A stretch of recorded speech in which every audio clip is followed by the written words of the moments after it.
کل قیامت کے دن ایک عورت 4 مردوں کو جہنم میں لے جائے گی۔ عرض کیا گیا وہ کیسے؟ فرمایا ایک عورت کو حکم ہوگا جہنم کا تو وہ عرض کرے گی مالک میرے باپ کو بلایا جائے۔ باپ کو بلایا جائے گا، یا اللہ یہ میرا باپ ہے، میں اس کی بیٹی، میری تربیت کا جوہر اس کے ہاتھ میں تھا، آج جن بدکاریوں اور گناہوں کے سبب جہنم میں جا رہی ہوں اس کا ذمہ دار یہ ہے۔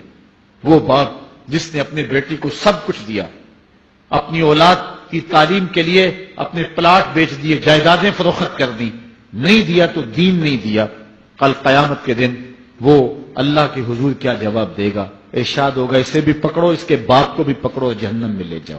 عرض کرے گی نہیں مالک میرے بھائی کو بلایا جائے۔ بھائی کو بلایا جائے گا، مالک یہ میرا بھائی ہے، میں اس کی غیرت تھی، میں جن راہوں پہ چل کر کے تیرے عتاب اور تیرے قہر و غضب کی حقدار بنی اس کا ذمہ دار یہ ہے، اگر یہ مجھے روکتا، اپنی آبرو کی حفاظت کرتا، اپنی ناموس کا پہرا دیتا تو میں ان راستوں کی مسافر کیسے بنتی؟ میری خرابی کا ذمہ دار یہ ہے۔ اب وہ بھائی کیا جواب دے گا جو چوکوں اور موڑوں پہ کھڑا ہو کے آنے اور جانے والی بہنوں اور بیٹیوں کو دیکھتا ہے اور یہ سمجھتا ہے کہ میری بہنیں اور میری بیٹیاں گھر میں محفوظ ہیں؟ وہ قیامت کے دن کیا جواب دے گا؟ ارشاد ہوگا اسے بھی پکڑو، اس کے باپ کو بھی پکڑو، بھائی کو بھی پکڑو، جہنم میں لے جاؤ۔ عرض کرے گی نہیں مالک میرے شوہر کو بھی بلایا جائے۔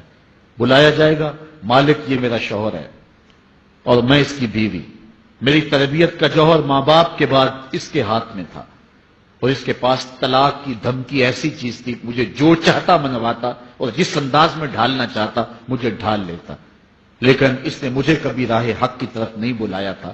وہ شوہر کیا جواب دے گا جو خود اپنے دوستوں کو چائے پہ بلا کے اور اپنی بیوی کو سامنے برہنہ منہ بٹھا کے بعد میں اس کے حسن کی داد مانگتا ہو، بتاؤ بھابی کیسی ہے؟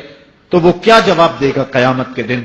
ارشاد ہوگا اس کو بھی پکڑو، اس کے باپ کو بھی، اس کے شوہر کو بھی اور اس کے بھائی کو بھی جہنم میں لے جاؤ۔ عرض کرے گی نہیں مالک میرے بیٹے کو بھی بلایا جائے۔ بیٹے کو بلایا جائے گا، مالک یہ میرا بیٹا ہے، میں اس کی ماں ہوں، میرے سینے میں اس کے لیے تڑپتی ہوئی ممتا تو نے رکھی تھی، یہ روٹ جاتا تو زندگی اجاڑ ہو جاتی، جو بھی چاہتا ضد کر کے منوا لیتا، مجھے کسی کے گھر کے برتن بھی مانجنے پڑے تو میں نے اس سے بھی گریز نہیں کیا، اس کی ہر فرمائش کو پورا کیا، اپنا زیور بیچ کے اس کی تعلیم مکمل کروائی۔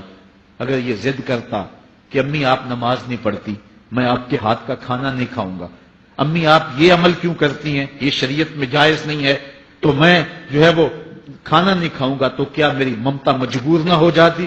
اس نے ساری زندگی کیا مجھے اس کے بارے میں کوئی کہا تھا، نیکی کی طرف بلایا تھا، بدی سے روکا تھا؟ جس بیٹے نے اپنی ماں سے ہر ضد پوری کروائی ہو تو اس نے صرف دین کے بارے میں کوئی ضد نہیں کی ہے، تو وہ کل قیامت کے دن کیا جواب ہوگا؟ ارشاد ہوگا اسے بھی پکڑو، اس کے باپ کو بھی پکڑو، اس کے خاوند کو بھی پکڑو، بھائی کو بھی پکڑو، بیٹے کو بھی پکڑو اور 5 کو گھسیٹ کے جہنم میں لے جاؤ۔ فرمایا ایک عورت 4 مردوں کو قیامت کے دن جہنم میں لے جائے گی۔ اس لیے میں اور آپ آج دیکھ لیں کہ ہمارا آخرت کا معاملہ کیا ہونے والا ہے اور ہم نے اس دنیا کے اندر کس طرح اپنی حفاظت کرنی۔